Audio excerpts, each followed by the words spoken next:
So today we're going to be looking at all of the centre mids. They are preferred positions as well. We split them up into CDMs, centre mids and cams. So today we're going to look at the centre mids. There's been a few of kind of updated cards, and to be fair, I think this is the first one for all of the centre mids, so we are going to go straight into it. Now, the big thing this year is going to be the Roll++ and roles added into the game, because it's added a whole new dynamic to a midfield. You see a lot of players, for instance, if we go into one of the better centre mids, say we go for a Rodri is technically not a centre mid, but for instance, he's going to help us with our case here. So if you go into him, he's obviously got a Roll++ on the centre mid and also the CDM. So this is kind of a later version of a card. Obviously, this will be kind of towards your footies. This will be end game sort of card, or maybe even a team of the year. When we look at the Roll++ and the Roll+, you've got both of them with a holding plus. You've then got the deep line playmaker as a plus only in the CDM, and in the centre mid, he can play the box-to-box plus. Now, if we was to go on to... Who are we going on to? Who we got in the bottom? We'll go to say a Loftus-Cheek, because, for instance, we know he hasn't got a plus, but if we look at him, he can play centre mid and cam, and he can only play two roles that are in plus. So if you put him in the cam, he can play playmaker. If you put him on a centre mid, he can play half winger. This is now going to be more about tactics and how you play the game. It doesn't necessarily stop you from putting somebody in there. If they don't have the specific Roll+ or plus that you want, it doesn't mean you can't put them there. It just means that obviously they are not necessarily going to be the most, the world-class ability in that role. When you look at the midfielders, if we go for just a centre mid, because naturally that's what we're looking at, you've got box-to-box balance, holding defending, deep line playmaker and defend, playmaker and attack, playmaker and roaming, half winger in balance, and also attack. Now, all of them are going to have different kind of attributes. You can see from the graph where that player would spend most of their time. I'm personally more about having somebody like a holding or deep line playmaker in the centre mid, and then having a playmaker or a box-to-box in the centre mid. They're the two different types of midfielders I personally like. Half wingers aren't really going to do it for me in a 4-4-2 formation. And then with the, I think it's just that one, yeah, the half winger. It's only that one that really I wouldn't be looking at majorly. So if we are going to start off with some of these players then, so let's have a look. And I think if we could go down a couple, the probably the one of the best ones that you're going to find, especially in these two kind of scenarios, is going to be like the pedestal would be a Matthias and a Patrick. Now, again, obviously, you could look at Patrick as more of a DM, but his preferred position, his number one position on the card, is a centre mid. So that's what we're looking at here. And we're looking at them as an overall player as well. It's not necessarily like, oh, he's great in cam, but can never play DM. Like, it just doesn't work. As an overall player, they are both fantastic. They're both icons in the absolute top value, top level of the game, and they have been for years. I don't think anybody could really take that away from them, and that's kind of like an easy one to step in. When we're looking towards more of the bottom end, to be honest, you're kind of looking at Scholes. At this point, the only thing really holding him on is going to be that lovely incisive pass. It's a good one, but for me, it's just unfortunately not going to be enough. He's just not very FIFA equipped. We get players there all the time that are like that. Not Gerd Muller, Thomas Muller. Brilliant player in real life. In terms of FIFA, just cannot do anything unless they're going to give him that 95, 98 footies version. And even then, you've still got better players already. They're just not going to be equipped into the game, unfortunately, at all. Now, I don't know if there's really any that I'd consider B+ into this. I think they'd be kind of at the lowest, at more of an A, to be fair. I think if it was kind of looking up the ranking a little bit more, I think I'd be looking at Valverde as an easy S.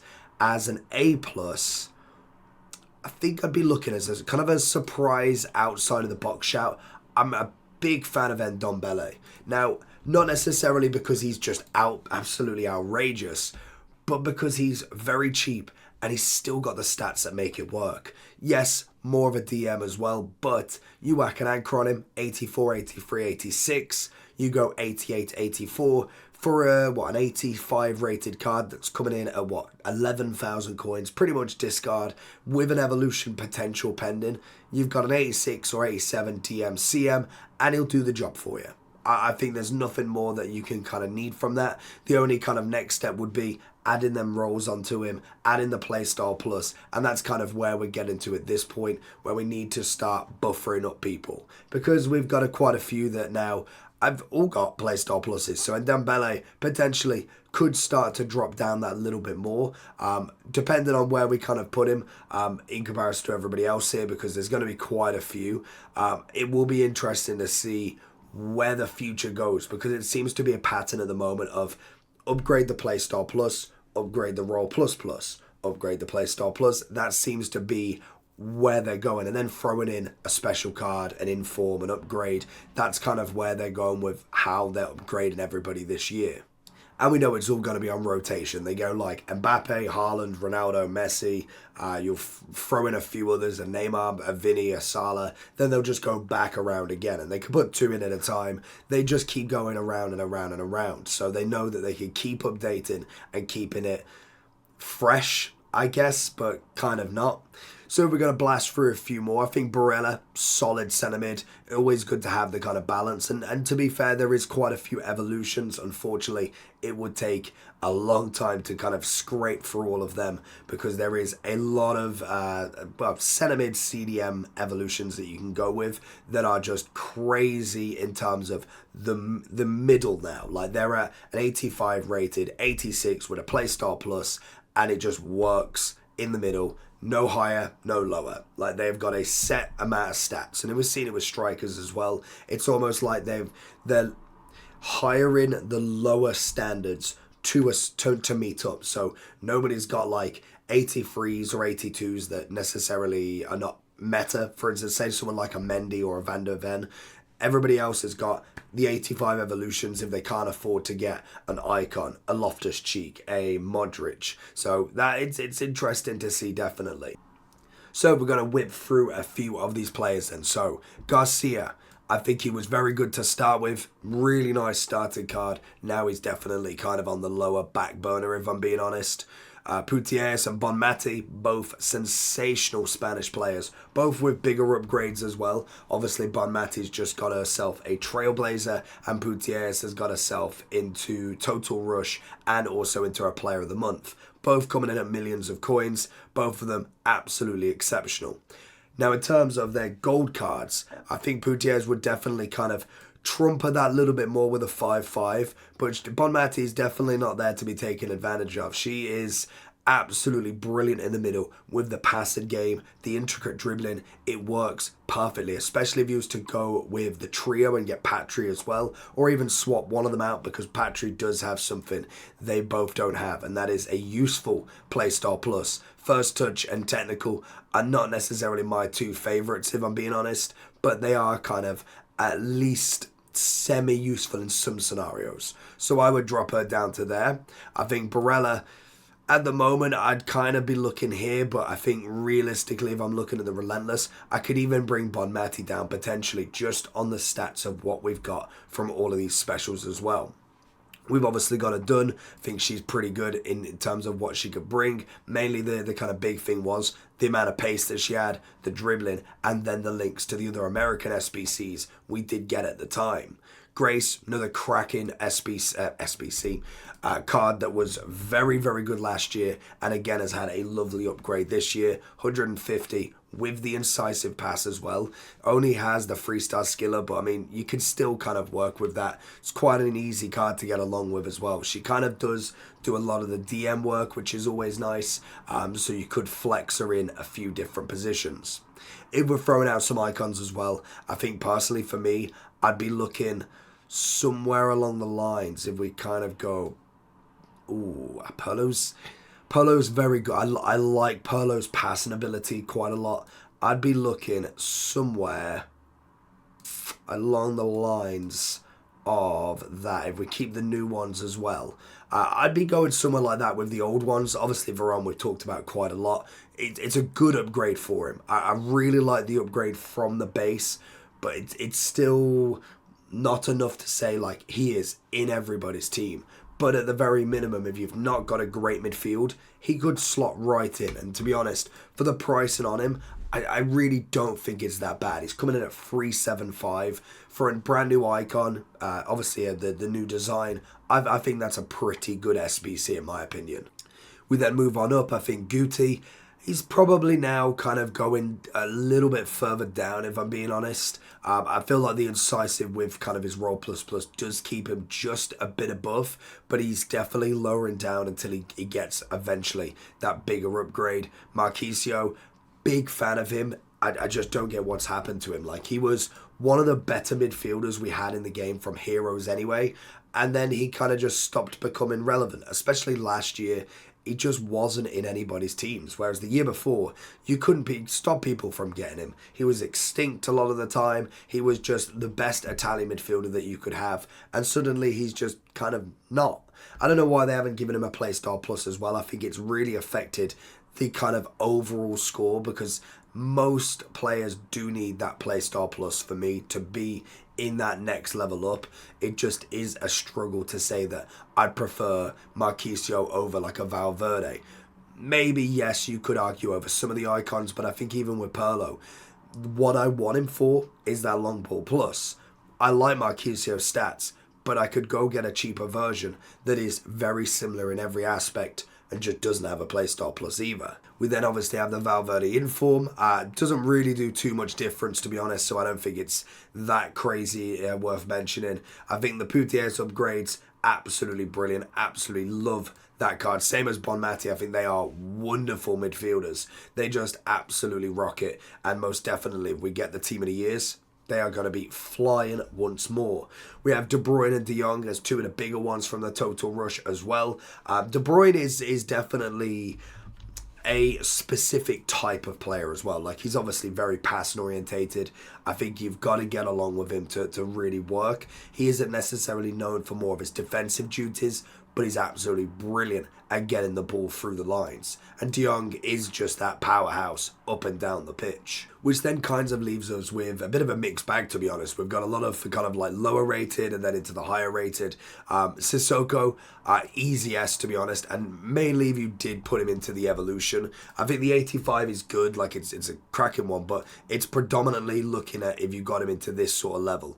Taking that double upgrade, like you got him up to here, that is a fantastic upgrade. The SBC was 100% worth it if you manage that. One of the better squad foundation upgrades that we've had so far. Brilliant, brilliant card. We're looking at kind of like the Horan, probably, to be fair, more so into kind of the medium tier, really. Keebler, she again, like, the incisive pass is lovely from her, but she is only so much, in my opinion, that I wouldn't go too much higher. Whereas, like, then you look at somebody kind of like a Van der Beek, very much kind of like Ndombele. Like, he's very cheap. The stats are very, very good.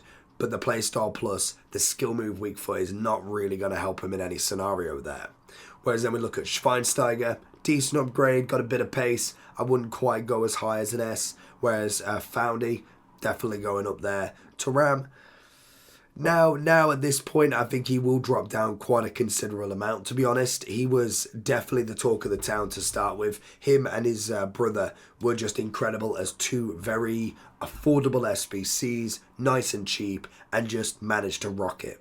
But as the time has gone on, obviously the upgrades have come out. We've got more Playstyle Pluses, bigger upgrades, bigger SBCs, more Roll Plus Pluses, and more stats. So he is going to unfortunately drop down, in my opinion, now. I'd probably put him in towards the lower category, just because there is going to be better players out there. Ones with Playstyle Plus, without. Maybe being a bit too harsh. I could go one up, to be fair. He is very meta in his kind of build. He's 6'4". He's got the physicality down to a T, because I do feel like Zaire Emery's going to be there as well. He's not necessarily as much defensive as Thuram, but most definitely still has that prowess with the 4-4 as well. But he's going to be more passing orientated and dribbling out from the back also. Loftus-Cheek, big fan of him. Unfortunately, probably won't get the Playstyle Plus for finishing in the top 2 in the Champions League, but if he did, it would be outstanding. But you know that he will get another upgrade at some point soon anyway. Milinkovic-Savic. Now, I love this card. He and his brother are just They're people, or players, in fact, that just caused nightmares in that 1 year where we got his brother from being a goalie to a striker, oh no, a centre mid. It was the Peter Cech up front. And then obviously Milinkovic Savic with his centre mid as well.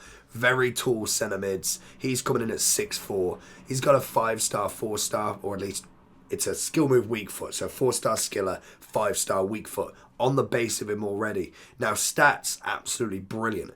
He's a very, very usable card.